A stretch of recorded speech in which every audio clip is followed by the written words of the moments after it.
Richard Dick York's story begins far from Hollywood's bright lights, in Fort Wayne, Indiana, where he was born on September 4, 1928, during the aftermath of the Great Depression. His father, Bernard, was a salesman who took whatever work he could find, while his mother, Betty, opened a small beauty shop to keep the family afloat. Life was hard, but inside the struggle something unusual stirred. A Catholic nun at York's parochial school noticed his voice, rich, rhythmic, and unlike any other child's. She encouraged him to use it, to perform, and to treat it like an instrument. That spark became the foundation of a career that would rise and fall with breathtaking speed. When the family moved to Chicago around 1938, survival was still the goal, not stardom. Yet the city was a hotbed of radio, and young York absorbed every broadcast he could find. He mimicked voices from shows like Fibber McGee and Molly, studying timing and tone until imitation became instinct. By age 15, he was starring as Joey Brewster on the CBS show That Brewster Boy, reaching millions of homes and becoming a household name while still in high school. The income lifted his family out of poverty, but he never felt secure. Years of scraping by had left scars, and York carried that fear into adulthood. He worked constantly, saved little, and was generous to a fault, later refusing to evict tenants who couldn't pay rent. His early success was shadowed by politics. In 1945, writers of That Brewster Boy were accused of communist sympathies. At 17, York was told to denounce them but refused, losing the job instead. That choice defined him. Loyal, principled, and stubborn even when it cost him dearly. He continued acting in radio shows like Jack Armstrong, All-American Boy, and Grand Marquis, developing more than 400 character voices and earning a reputation as one of radio's most versatile young talents. During this period, he met a fellow performer, Joan Alt. Her parents disapproved of the relationship, calling him poor and reckless, but the couple eloped in 1951, beginning a marriage that would endure through every hardship that followed. York transitioned to television in the early 1950s with a performance on Lights Out, delivering an 8-minute live monologue that so unsettled viewers the network received dozens of complaints. By 1952, he was acting alongside Gene Kelly in Going My Way for $750 an episode, but his loose, natural style clashed with network censors and Catholic advisors. His refusal to follow formula made him hard to manage. After a failed pilot in 1953, studios mocked him behind closed doors, circulating his audition tape as an example of what not to do. For months he couldn't find work. Then in 1954, a small guest spot on the Jack Benny program reminded audiences how funny and genuine he was, though Benny himself cut his role short after York's ad-libs got bigger laughs than the star's lines. Film work soon followed.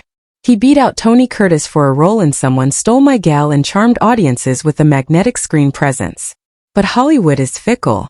During The Naked Street, a special effects explosion went wrong, burning York's face and leaving him with shrapnel scars. Painkillers entered his life for the first time.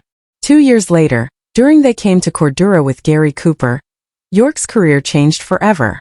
While filming under 118-degree heat, he lifted a heavy handcar and felt something in his spine snap. The injury crushed his vertebrae, beginning a lifetime of chronic pain and addiction.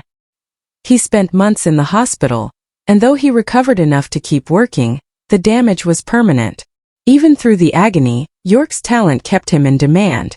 He played charming leads in comedies like Operation Madball and Lover Come Back, but behind the laughter he was taking handfuls of painkillers just to stand upright. His back injury worsened with each role, and by the early 1960s his dependency was obvious. Still, television gave him one more chance at stardom.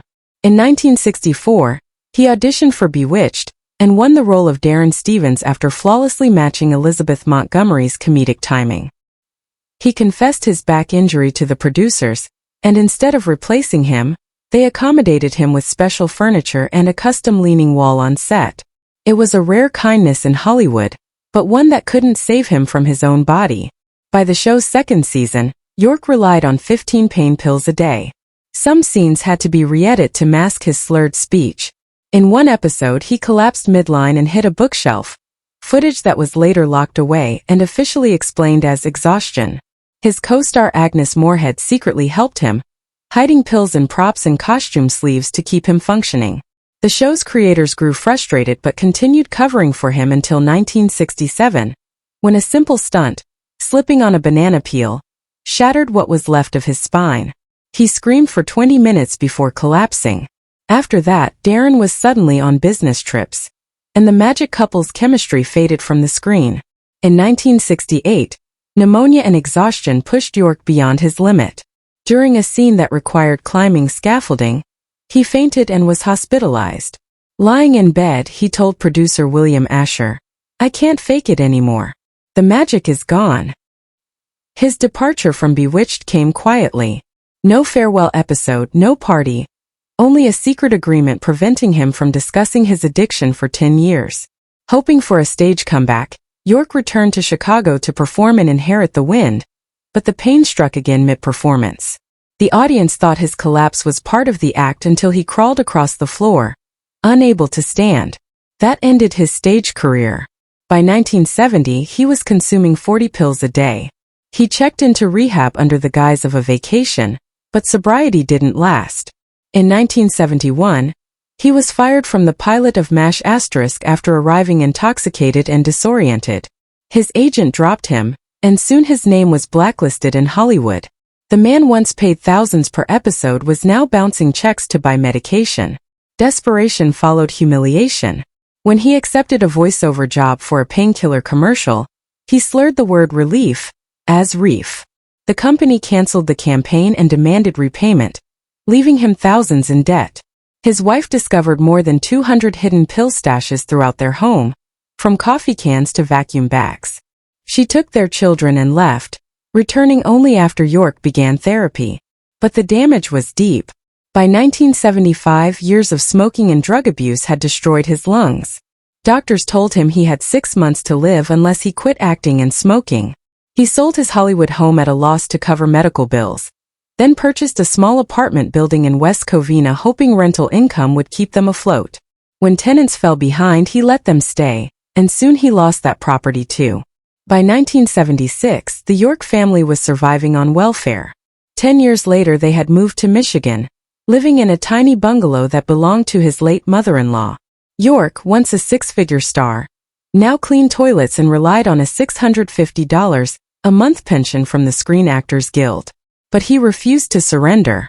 From a recliner beside his oxygen tanks, he founded a